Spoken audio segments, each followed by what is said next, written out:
Hey guys, so we're going to finish off my page in this Dungeons and Dragons colouring book.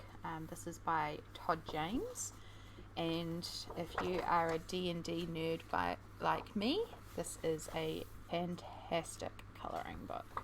It's got lots of classic monsters, really cute illustrations as well, and it's neat because most of the pages are one-sided, but then occasionally we have double page spreads like this one here.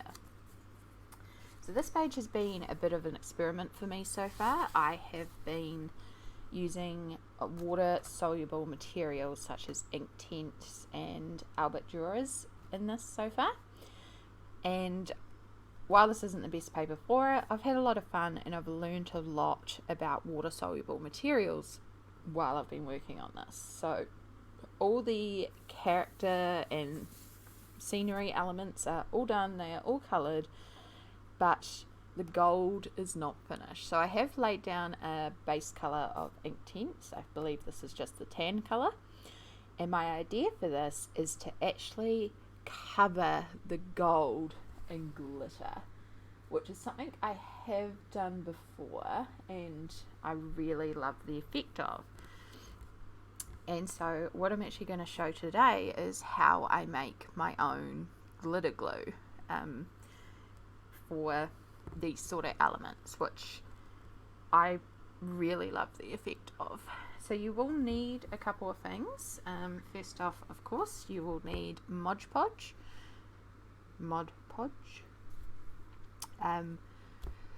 I have only tried this with the Mod Podge matte. I believe the gloss should work. You may be able to do this with other sealers or PVA glue. I personally have not tried. I've just used the Mod Podge because I have quite a bit of it around from making models for D&D. The other things that you'll need is some toothpicks. You will also need some paintbrushes, and these need to be paintbrushes that you don't mind ruining. So these are my glue paintbrushes for doing projects where I'm going to use glue or sealer. So I keep those ones specifically for this sort of project because it will ruin your regular brushes. So you'll also need some little disposable containers. So I like these little shot glasses. I find that they're just about the right size. I've never needed more than this size. I may do today because there's quite a bit of glitter. But yeah, so far this has worked for every project in terms of size. And then the other thing you will need, which is the most important element, is your glitters. Oh, I love this box. This box is like so pretty, so shiny, so sparkly. So I keep all my little glitter and sequin related things in here. I also have like this diamond painting kit that had no matte in it. It's just the diamonds, but they're like pinks and purples and blues and blacks. So it was only like 50 cents at the op shop. So I've got lots of different glitters, some like rainbow stars, some little shapes, sequins, a couple of glitter glues including my Stickles, and then a lot of the loose glitters. So the reason why I like to use this technique, bumping the camera. So the reason why I like to use this technique rather than just using, say, Stickles, which, you know, would be appropriate, but on a page like this, I'm probably going to use an entire bottle of Stickles, which for me, it's quite expensive and hard to access. So I don't want to, it's not wasting, but it would use a lot of the materials. The other thing as well is that I want to have gold on here, and I don't have a gold Stickles. I do have a gold glitter glue. This is just cheap glitter glue, but it's all very flat, and the thing I like about this process is you can really customize your colors to suit what you're working on, which is what I'll show you. So my idea for this is I am going to glitter, but I'm also going to include a whole bunch of little gems. So these are just for nail art, I believe. They're just tiny little diamantes, and I'm going to use that to sort of break up certain areas. So I also have some tweezers to help me apply those as well. So the first thing I want to do is build up my colours. Now there's no like you need 5 grams of this and 50 grams of this. 50 grams is a lot of glitter, but there's no like set formulation like that for this process. A lot of this is visual. It is to how you feel proportionally the colours are working. So one of the things I do with every glitter combination I make is I do include iridescent clear, which is why I have quite a few bottles of iridescent, because I go through a lot of the iridescent. And this is great because it adds a lot of dimension because it's an iridescent, but also because this is clear. One of the problems with using craft glitters in this process is the glitter can actually stain the glue, which if you're matching to the color of the background you're working on, it's not that much of an issue, but it is something to be aware of, particularly if you're trying to lay sort of like a homemade blue glitter glue over top of pink. You are going to create a purple, so the clear helps sort of bulk out the glitter and gives us a clear base. So pretty much every glitter glue I make will contain some clear iridescent, and I'm also going to use some of this chunky iridescent today as well, just to add some dimension. And then we need gold. So I could just use like straightforward gold, but one of the things I like so much about the Stickles is the fact that you have different tones in there, and this is again why I like creating my own, because I could just use gold, or because I have so many, I can do a variety of golds, and this is going to add a lot of dimension and texture to the glitter, because we're going to have all these different tonal variations, and that's what I think is the best thing about doing this way, because you can customize your glitter to the colors you want. In fact, the last one that I made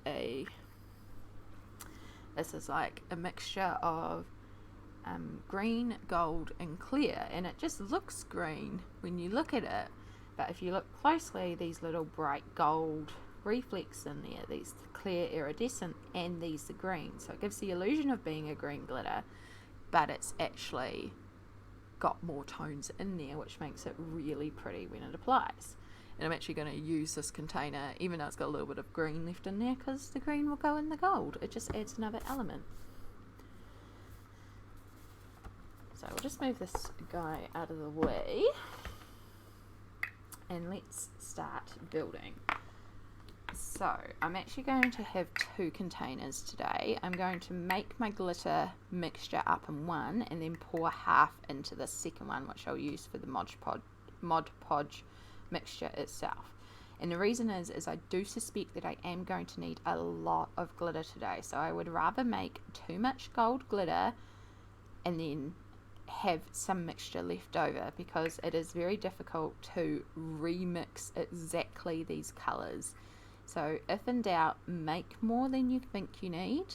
Keep it in a separate container, because you can always seal this container up and use it again. If you've got like any leftover little glitter jars, you can tip it into one of these and you can keep it for another project as a pre-made up glitter mix. So always make a bit more than you think you'll need. So the first thing I'm going to add is a bunch of clear, and I mean a bunch. So I probably added about half of what was left of my container. So that's quite a bit of the fine clear, and then we're also going to add in a good amount of the chunky clear. So I've probably got about even of both chunky and fine iridescent.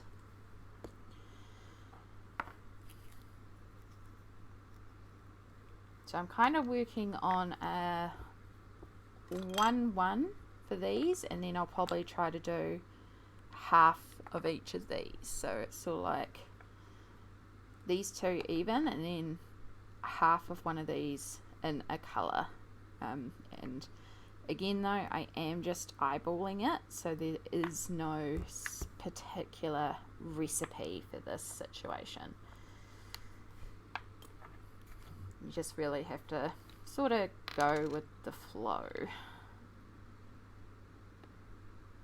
It is a lot like doing those, I don't know if you ever did those sand layering art kits back in the day. It is a little bit like that, just laying the colours down. So this set of glitters is actually a cheap kids set of glitters. I haven't even used this one, my goodness.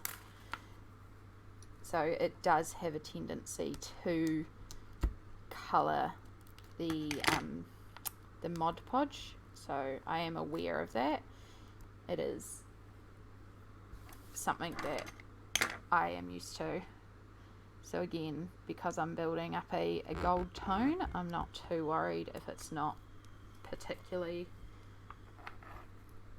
you know, if it stains a bit. It's not like I'm laying this gold on top of another colour. It's meant to represent gold. Haven't even used this one either. Which makes sense, because most of the time if I use the gold, I'm using like a bright gold.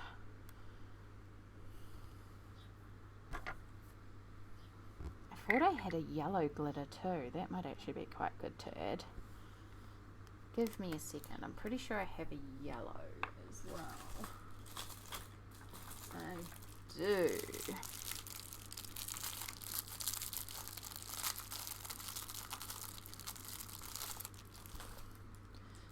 Very yellow compared to the rest of the golds, but when it's mixed in, I think this should be alright, if I can even get this thing open.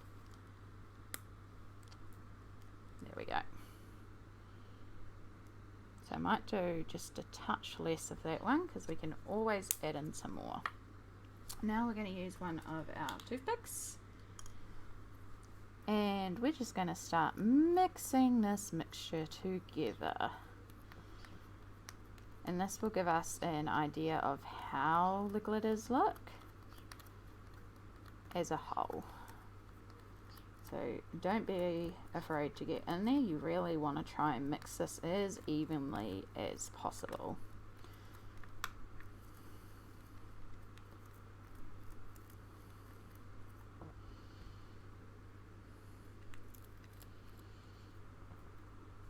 Now we can have a good look at our glitter, and I'm really loving the chunky in there, but the chunky is very predominant. It's also a lot more muted than I intended for it to be. I did want it to be a bit brighter, so I am going to go in with more of that bright gold and just try and brighten it up a bit, because it is coming across quite green at the moment. Actually, while we've got this here, let's pop this one off properly.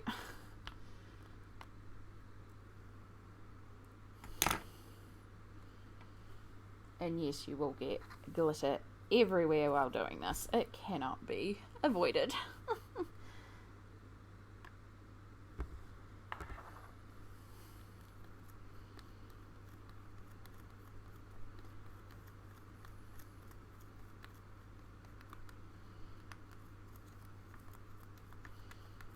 There we go. See, that's just looking a touch warmer, a touch brighter. And I believe that is kind of what I'm after. So we've got a really lovely mixture of gold. We've got different tones. We've got different textures with the chunky and the fine. I think this is going to be really pretty. And we have a lot of glitter. This is way more than I would normally make, but I'm usually only doing very small sections. So for now, I'm just going to get all the glitters out of the way. Come on, box, please cooperate. I keep all my glitters in these little cardboard storage boxes that my dad used to get me from his work, because they stack really perfectly in one of my shelves, and I always planned to decorate the boxes and I just never did it. And I've just found a bunch of glitter I forgot to put away. I'll put them away when I put the jewels away. Alright, so now we're up to actually making the glue. So the glue is pretty straightforward in terms of ratio. I just do 1 to 1. So whatever amount of glitter I put in, I tend to use the same amount of glue, and I find this gives me a really good solid coverage. If you are wanting a finer coverage, so you don't want it as intensely glitter, add more Mod Podge. If you want less coverage, if you want more like solid coverage and less, you know, space in between, add less Mod Podge. But I just kind of stick with a 1 to 1.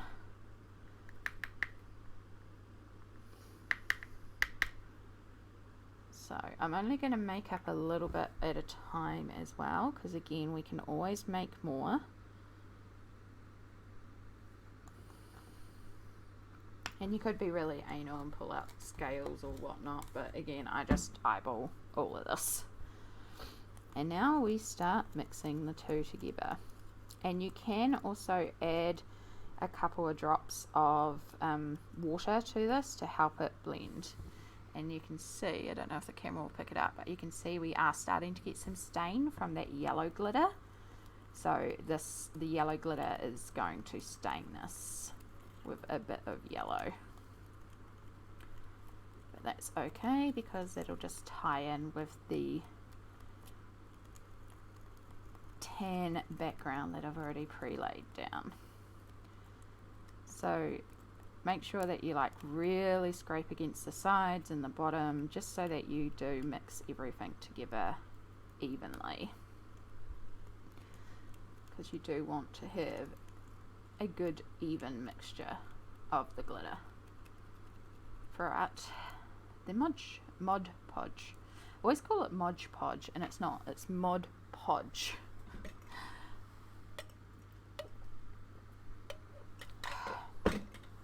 So I've just got this random scrap of card here, and I'm just throwing away my brush, don't worry about me.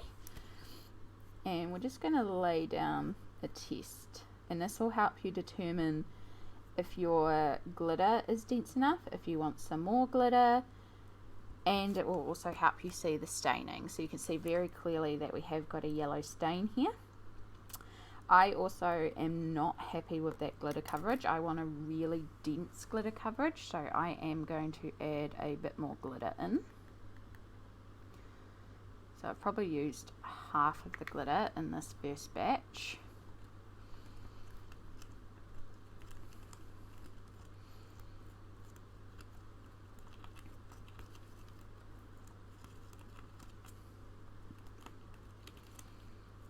And so it is looking like chunky frosting at this stage, but that's okay. Again, if it is a bit chunky for you, you can add a couple of drops of water, which is what I'm going to do.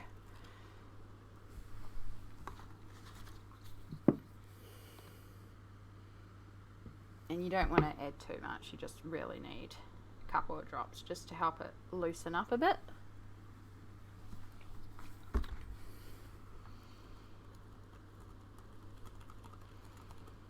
But adding water can also dilute the mixture a bit. So again, it's not like a real ratio or anything, it is just a lot of playing and seeing how things come together and eyeballing and going, yes, I like that, or no, I need more of this.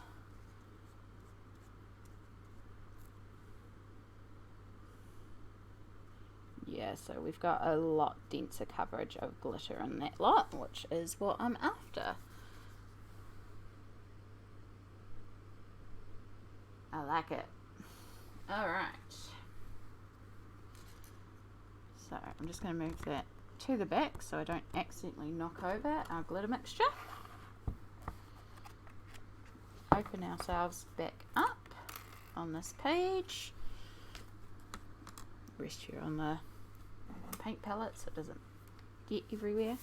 So I am going to start working this side across just because I am right-handed, and that way I won't smudge where I've been.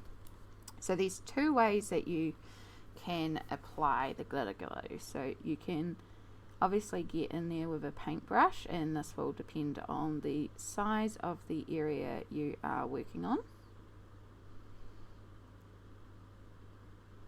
And just very carefully start adding in the glitter, or you can actually use the toothpick, and the toothpick's very handy if you've got like really tiny little areas, but it does also, if you're going to do this, do try and remove all the excess from the stick first,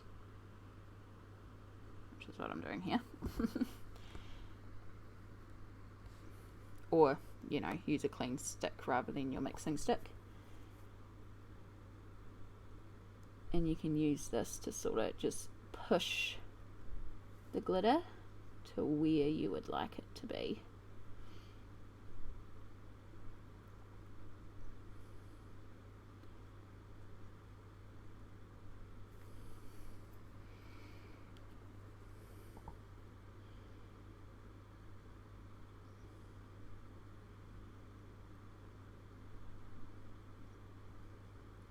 Now, I did just cover two of these little circles that have been drawn on the page.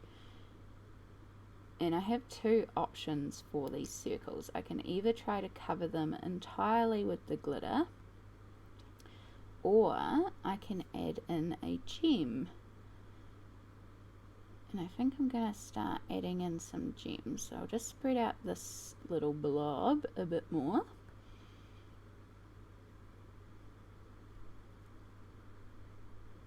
And the thicker that you apply the Mod Podge mixture, the more intense the glitter will be. So a thinner coat, you'll get more spread out glitter. Thicker coats, you get more bunched together glitters.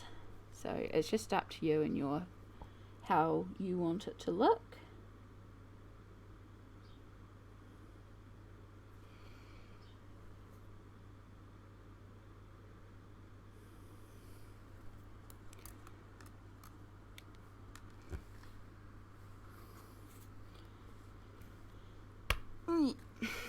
Right, so I think I'm going to start with one of these blue gems.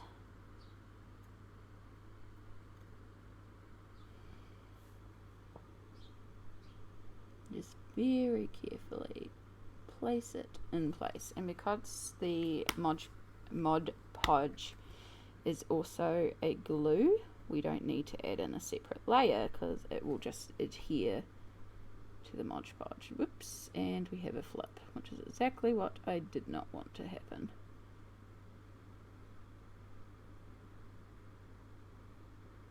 So you do need to put the gems in, you know, fairly quickly after applying the Mod Podge, so it doesn't like settle down and no longer be adhesive.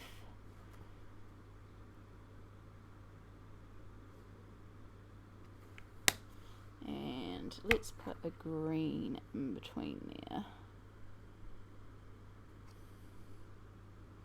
just to sort of break it up a bit. So yeah, that's my plan for the page. So I might do a bit of a time-lapse speed up now, just to take you through.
And there we go. So I'm going to let this dry, and then I will come back to it once it's dry and we'll add the finishing touches. But it's looking so glittery and beautiful. So this is now all fully dry. It's been a few hours and it is incredibly glittery and really pretty, and I really love the little pops of colour from the gems. But in this process we did lose a few of the lines, so now I'm going to take a black posca and just go through and recreate some of the details that have been lost. And then I might go in and add a couple of white highlights as well, as it just really finishes things off.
we go.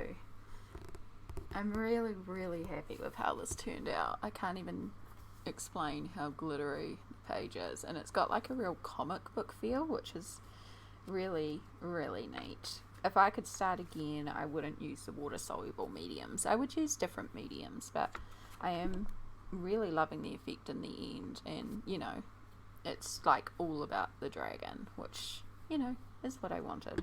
Part of me is still tempted to go around with the fire, which, you know, I might do. I have a few other poscas. I don't think I have an orange, but I do have a red and a yellow, so I could go around the fire possibly, but I'll leave that to review for another day. And yeah, I hope you've enjoyed. I'll put up a picture of the final page for you to see clearly. I hope you've enjoyed. Bye.